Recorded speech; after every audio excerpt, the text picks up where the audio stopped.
નમસ્તે મિત્રો, જય માતાજી, બાપા સીતારામ, જય શ્રી કૃષ્ણ। તો આ ઉનાળાની ઋતુમાં કંઈક ઠંડુ ઠંડુ ખાવું હોય તો આવી રીતે આપણે બાસુંદી બનાવીએ છીએ। ઘરે 4-5 મહેમાન આવી ગયા હોય તો આવી રીતે આપણે 1.5 લીટર દૂધની બાસુંદી બનાવીએ છીએ।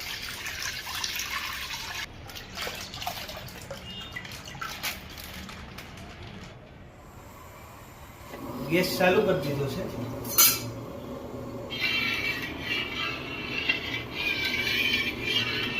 दूधને આપણે ગરમ કરી દઈએ।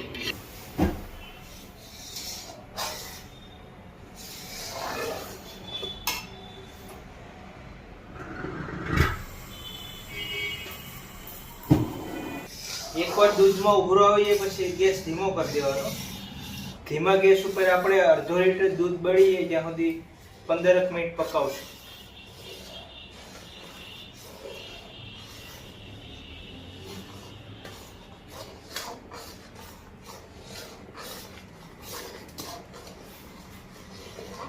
આવી રીતે તવીથાથી દૂધને સતત હલાવતું રહેવાનું એટલે તળિયે દૂધ છોટે નહીં। દૂધ ગરમ થઈને 15 મિનિટ જેવું થઈ ગયું છે। હજી આપણે 15 મિનિટ દૂધને ગરમ થવા દેવું, પછી આની અંદર આપણે ખાંડ નાખશું। 25 મિનિટ જેવું થઈ ગયું છે, 1/2 લીટર જેવું દૂધ બળી ગયું છે। આપણે આમાં 200 ગ્રામ જેટલી ખાંડ નાખી, 200 ગ્રામ ખાંડ નાખી।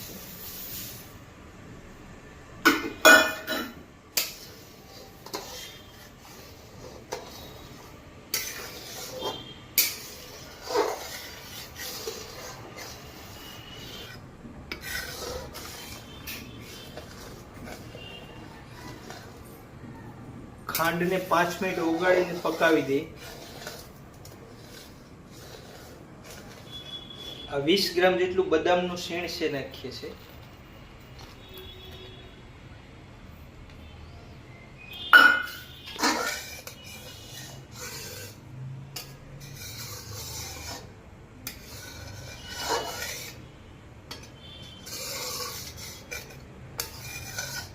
તો મિત્રો, બાસુંદી પાકીને 30 મિનિટ જેવો સમય થઈ ગયો છે। હજી બાસુંદી પાકતા 10 મિનિટ જેવો સમય લાગશે। કસ્ટર્ડ પાવડર છે, 1 કિલો બાસુંદીમાં આપણે 10 ગ્રામ કસ્ટર્ડ પાવડર નાખશું।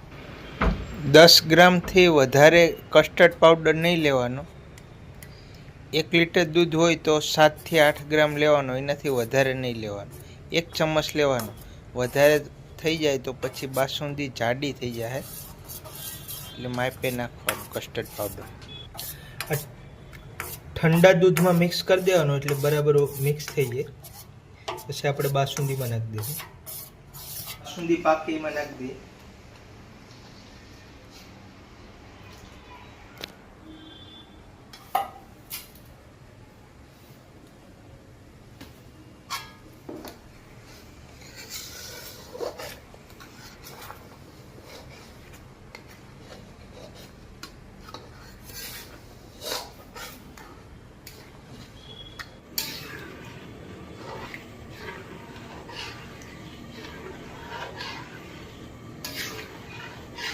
કસ્ટર્ડ પાવડર નાખ્યા પછી 2 મિનિટ પકાવી દઈએ એટલે હવે ઘટ થવા મળશે બાસુંદી। તો બાસુંદી તૈયાર છે। હવે આપણે આને ઠરવા દેવું, ઠરી જાય પછી ફ્રીજમાં ગોઠવી દેવું।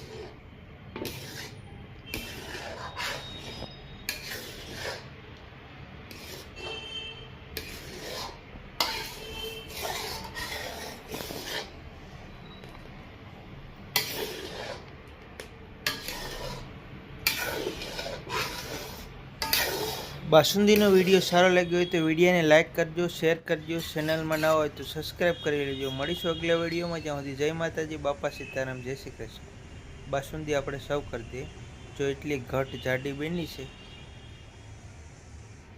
ફૂલ ઠંડી કરી નાખી છે બાસુંદી।